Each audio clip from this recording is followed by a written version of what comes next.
നമസ്കാരം സുഹൃത്തുക്കളെ, യൂട്യൂബ് ചാനലിലേക്ക് എല്ലാവർക്കും എൻ്റെ യൂട്യൂബ് ചാനലിലേക്ക് സ്വാഗതം. ഞാനിന്നിവിടെ പറയാൻ പോണ കാര്യങ്ങൾ എന്താണെന്ന് വെച്ച് കഴിഞ്ഞാൽ, ഇന്ന് വയനാട്ടിൽ 2 ദിവസം മുൻപേ ഒരു വീട്ടമ്മയെ കൊലപ്പെടുത്തി 2 മക്കളെ അപായപ്പെടുത്താൻ ശ്രമിച്ചു. അതിൽ ഒരു മകള് അപകടത്തിൽപ്പെട്ടിട്ട് ഇവൻ്റെ ആക്രമണത്തിൽപ്പെട്ടിട്ട് ഈ കാപാലികൻ്റെ ആക്രമണത്തിൽപ്പെട്ടിട്ട് ആശുപത്രി ചികിത്സ കഴിയണേ. അപ്പോൾ ഈ 9 വയസ്സുകാരിയെ രണ്ടാമത്തെ മകളെ ഇവൻ തള്ളനെ വെട്ടിക്കൊന്നതിന് ശേഷം ഇവനെ കുട്ടിയായിട്ട് ഒളിച്ചവിടെ മുങ്ങി കാട്ടിൽ നിന്ന് പിടിച്ചത് നാട്ടുകാരെല്ലാവരും കൂടി പിടിച്ച് അവനെ പോലീസിൽ ഏൽപ്പിച്ച് ഈ കുട്ടീനെ രക്ഷപ്പെടുത്തിക്കൊണ്ടിരുന്ന ഒരു രംഗമുണ്ട്. അപ്പോൾ എന്താണെന്ന് വെച്ച് കഴിഞ്ഞാലും അതും ഇത് തന്നെ അവിഹിതമാണ്. അവിഹിതം എന്ന് പറഞ്ഞു കഴിഞ്ഞാൽ കണ്ടവനോട് ഒളിച്ചോടി പോവുക. ഇവരുടെ പേര് പ്രവീണ എന്ന് പറഞ്ഞത്. ഇവരുടെ ആദ്യ ഭർത്താവിൻ്റെ പേര് ഗിരീഷ് എന്നാണ്. ഈ ഗിരീഷ് എന്ന് പറയുന്ന ആളായിട്ട് കുറച്ച് കാലം ഉണ്ടായിരുന്നു. എന്നിട്ട് അദ്ദേഹത്തിൻ്റെ കയ്യിൽ നിന്ന് ബന്ധം വേർപെടുത്തിയതിന് ശേഷം രണ്ടാമതാണ് ഇവനെ സ്വീകരിച്ചത്. ഇവനെ സ്വീകരിച്ചത് രേഖാമൂലം കല്യാണം കഴിച്ചിട്ടുണ്ടോ എന്നുള്ളതും അറിയില്ല. പക്ഷേ ഈ കാമുകനാണ് കൊണ്ടു നടന്നത്. അപ്പം എന്തോ ഒരു അഭിപ്രായ വ്യത്യാസം, കുടുംബ വഴക്കാണെന്നാണ് പറയുന്നത്. അതിൻ്റെ പേരിലാണ് ഈ പ്രവീണ എന്ന് പറയുന്ന സ്ത്രീനെ വീട്ടമ്മനെ കൊല്ലുന്നത്.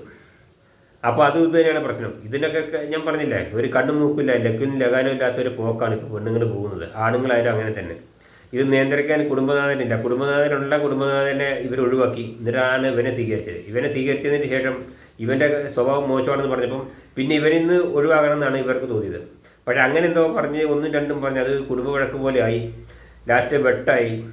ഇവൻ്റെ അടുത്ത് വടിവാളുമായിട്ട് ഇവരെ വെട്ടി കൊലപ്പെടുത്തി. അതിനുശേഷം ഇവരുടെ മൂത്ത മകളെ ആക്രമിച്ചു. ആക്രമണത്തിൽ ഇവരുടെ ഈ കുട്ടിയുടെ ഒരു ചെവി അറ്റുപോയി എന്നാണ് പറഞ്ഞത്. അറ്റ് തൂങ്ങിക്കിടക്കുകയാണ്. പിന്നെ കഴുത്തിനും വെട്ടേറ്റിട്ടുണ്ട്. അപ്പോൾ ആ കുട്ടി ചികിത്സയിലാണ്. പിന്നെ രണ്ടാമത്തെ കുട്ടിയാണ് ഈ 9 വയസ്സുകാരിയായ കുട്ടി. ഈ കുട്ടീനെ ഓടിച്ച് തട്ടിക്കൊണ്ടുപോയി കാട്ടിലെവിടെ കൊണ്ടുപോയി ഒളിപ്പിച്ച് ഭീഷണിപ്പെടുത്തി അങ്ങനെ ഇരിക്കുകയായിരുന്നു. അപ്പോഴാണ് നാട്ടുകാരെ ഈ കുട്ടികളുടെ അലർച്ചയൊക്കെ കേട്ടിട്ട് കുട്ടീനെ കൂടി പിടിച്ചു. ഇവൻ വലിയ ഈ ഗുണ്ട സ്റ്റൈലിൽ മറ്റേ ഒരു വടിവാളും പിടിച്ച് ബിൽഡിങ് കെട്ടിടത്തിൻ്റെ മുകളിൽ നിന്നിട്ട് ഇങ്ങനെ താഴോട്ട് നോക്കുക, അങ്ങോട്ടും ഇങ്ങോട്ടും നോക്കുക. കുട്ടീനെ ഒരു ചുവപ്പ് കോട്ടിട്ട ആൾ പിടിച്ച് കൊണ്ടുപോകുന്നുണ്ട്. അവിടുന്ന് രക്ഷപ്പെടുത്തി കൊണ്ടുപോകുന്ന ഒരു രംഗം കാണുന്നുണ്ട്. അദ്ദേഹം വേറെ കുറേ ആൾക്കാരും ഉണ്ടായിരുന്നു. അങ്ങനെ എല്ലാവരും കൂടി ഇടപെട്ടു. പിന്നെ പോലീസിനെ വിളിച്ചു. പോലീസിൻ്റെ ഇവനെ കൈയോടെ പൊക്കി കേട്ടോ പോലീസ്. അങ്ങനെ ഏതായാലും ഇപ്പോൾ പോലീസിൻ്റെ കയ്യിൽ ഇപ്പോൾ സ്റ്റേഷനിലാണ് ആൾ. അപ്പോൾ ഇങ്ങനെ കുറേ നാടുകൾ ഇറങ്ങുന്നുണ്ട്. ഈ പ്രേമമായിട്ടും മറ്റേതായിട്ടും മറിച്ചായിട്ടും. ഇത് പെണ്ണുങ്ങൾ കുറേ നിൽക്കും, കുറേ പിന്നെ പെണ്ണുങ്ങൾക്ക് പറ്റില്ലെന്നാണ് പെണ്ണുങ്ങൾ അടുക്കാതെ പോകും. ഇവൻ്റെ സ്വഭാവം ഇവൻ കുടിയും വലിയും പിടിയും ഒക്കെ ഉള്ളവനാവും. അപ്പോൾ അങ്ങനെ ആകുമ്പോൾ പെണ്ണുങ്ങൾ നിൽക്കാൻ തോന്നില്ല. അപ്പോൾ ഇങ്ങനെയുള്ള പ്രശ്നങ്ങളുണ്ട്. ഇതിപ്പോൾ ഈ നേരത്തെ ഈ പറഞ്ഞ ആലപ്പുഴയിലത്തെ സംഭവം പോലെ തന്നെയാണ്. അവിടെ 2 ആളും കൂടി ആത്മഹത്യ ചെയ്തു. ഇവിടെ വെട്ടിക്കൊന്ന് ഇവൻ ജയിലിൽ പോയി. സ്റ്റേഷനിൽ പോലീസുകാർ പിടിച്ചവനെ കൊണ്ടുപോയി. അതാണിപ്പോൾ ഇവിടെ ഉണ്ടായ സംഭവം.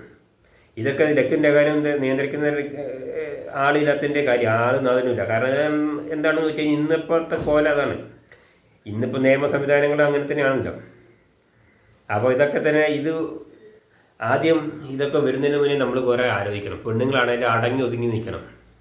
അവനും കിട്ടിയ ഭർത്താവിനെ ഉപേക്ഷിച്ചിട്ട് വേറൊരുത്തിൻ്റെ കൂടെ പോകുമ്പം ആലോചിക്കണം. ആ സുഖം ഭർത്താവിൻ്റെ സുഖം പോരാഞ്ഞിട്ടാണ് വേറൊരുത്തിൻ്റെ പുറകെ പോകണമെന്നുള്ള അറിയാം. അപ്പോൾ അങ്ങനെ വരുമ്പോൾ ഇങ്ങനെയൊക്കെ വരും. അപ്പോൾ ഇതൊക്കെ സഹിക്കാൻ ബാധ്യസ്ഥരായിട്ട് നിൽക്കുക. ഇതിനും ആരും വിഷമിച്ചിട്ടോ നെടുവേർപ്പെട്ടിട്ടോ ഒന്നും കാര്യമില്ല, കരഞ്ഞിട്ടൊന്നും കാര്യമില്ല. ഇതൊക്കെ സംഭവിക്കും. ഇങ്ങനെ വരേണ്ടതാണ്. ഇത് വന്നത് നന്നായി. ഇനിയെങ്കിലും ഉള്ള പെണ്ണുങ്ങളും പുരുഷന്മാരായാലും പെണ്ണുങ്ങളായാലും ശ്രദ്ധിക്കണം ഇങ്ങനെയുള്ള കാര്യങ്ങൾ. അല്ല ഇതുപോലൊക്കെയുള്ള അനുഭവങ്ങളുണ്ടാവും. ഓക്കെ, ശരി.